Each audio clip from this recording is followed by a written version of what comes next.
see about the buoyancy, and we are going to see some case studies on the buoyancy. So if you are taking as a civil engineer, there are so many fields are there. So for an example, if you are taking, if you want a structural engineer, you can design these structures. Okay, and if you are taking the geotechnical, you will study about the soil and you will design the foundation and the substructures. Okay, and similarly, if you are taking a hydraulic engineer, so they will study about the fluid mechanics and applied hydraulics. Okay, so and similarly, if you are taking the environmental engineer, so they will do the planning of drainages, everything. Okay, so like this, if you are taking the civil engineering, there are so many fields of engineering are there. So in that, if you are taking the hydraulic engineering, so in that the one of the important phenomena is the buoyancy. Okay, so here now we will discuss the case study on the buoyancy, how this buoyancy is important. If you are taking the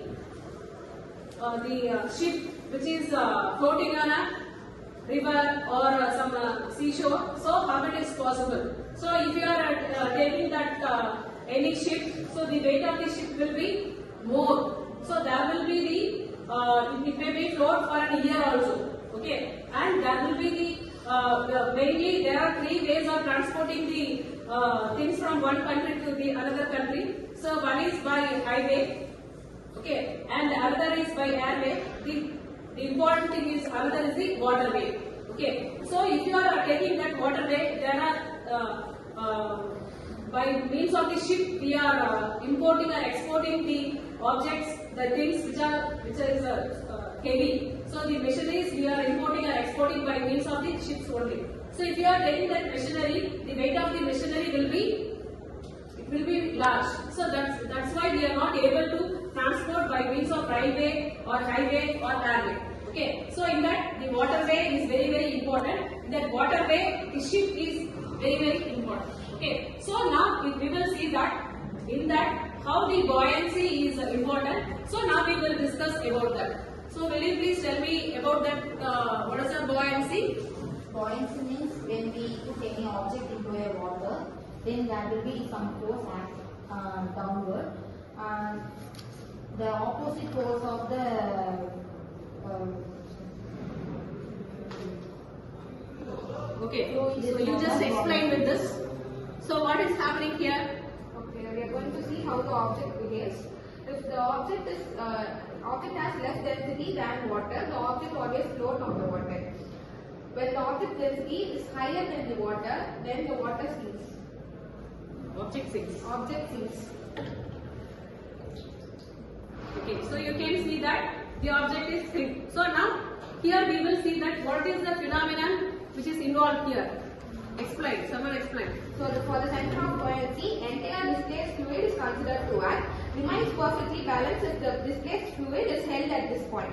If the center of gravity and the center of buoyancy is coincide, the object will be fully immersed, and else it will be partially immersed. If the center of gravity and the center of buoyancy is not coinciding, the object will be partially immersed.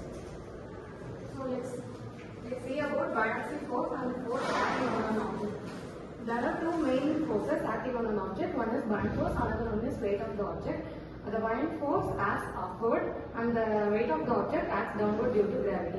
The net force acting on the object is F net is equal to Fb minus W. The weight of the object is greater than buoyancy, the object floats. Weight of the object is less than buoyancy, the object sinks. If both are equal, the object remains suspended. So which means, so if you are immersing any object into this, so the weight will be acting downwards. Okay, so here that is a downward force due to the gravity. Okay, and then there will be the, if I am taking this, the pressure on this, the above the object, it is somewhat less. The below the object will be more. So due to the difference between that pressure, there will be some force is created that we are calling that as a buoyancy force. Okay, so here you can see that as she explained that when we are taking that the buoyancy force, it will be acting upward, the weight will be acting downward. So the difference between these two, it will decide whether the object is floats or sinks. Okay, so whenever the buoyancy force is more than the weight, okay, so here the weight of the ball is very less. So therefore, this ball is floating here. If I am taking this the object which is sinking here, the weight of the object is more than the buoyancy force. So therefore, it is sink. Okay, sometimes it may be both the things will be equal. So in that time, so it will be suspended. Okay. Okay, will you please explain some other examples if you are taking that ship, how it is floating? So will you please explain about that? If you see why ship is floating underwater, although both the needle and ship are made up of iron, their behavior is different in water. An iron needle displaces a very small amount of water. The weight of the displaced water is less than weight of the needle, so it sinks. A large iron ship displaces a very large amount of water. The weight of displaced water becomes greater than the weight of the ship, so it floats. Thus, floating does not depend on the material but on the weight of water displaced. So, floating depends on buoyant force, not just by weight. Okay, so as we explained, if I am taking the small field, okay, so if I am putting into this, what is happening? It is sink. Okay, wow. So just if you are putting the same field in the some river also, it will sink. But when we are comparing the weight of the ship, the weight of the spin is very small. Okay, how it is sinks? How? So here when I am immersing, putting this needle into this thing, the amount of water which is displaced is very less. Okay. So when compared to the weight of that field. So if I am taking the ship, if I am placing the ship on river, the amount of water will be displaced to some place. Okay. So when we are comparing the weight of the water which is displaced with the weight of the ship, the weight of the water displaced is more.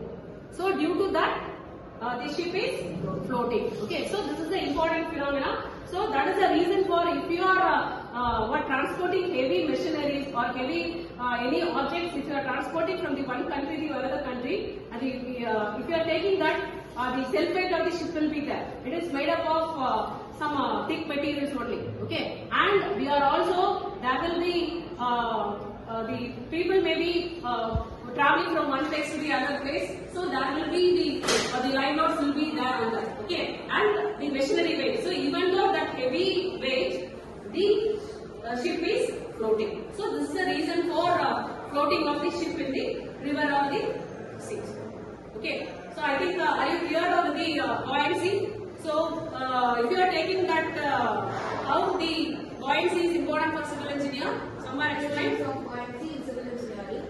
The buoyancy is used in dams and bridges. Large dams holding huge volume of water, where the water seeps under the dam space. Cut-off walls and drainage galleries are used to reduce the uplift pressure. Other thing, foundations constructed in waterlogged soil. Foundation construction near lakes where groundwater is high. Buoyancy reduces weight of soil and construct raft and pile foundations are used to reduce the effective weight of the soil. Okay, so if you are going for any nowadays we are constructing so many bridges. So you can see that in Inaran Point you can see that so many bridges and flyovers are there. So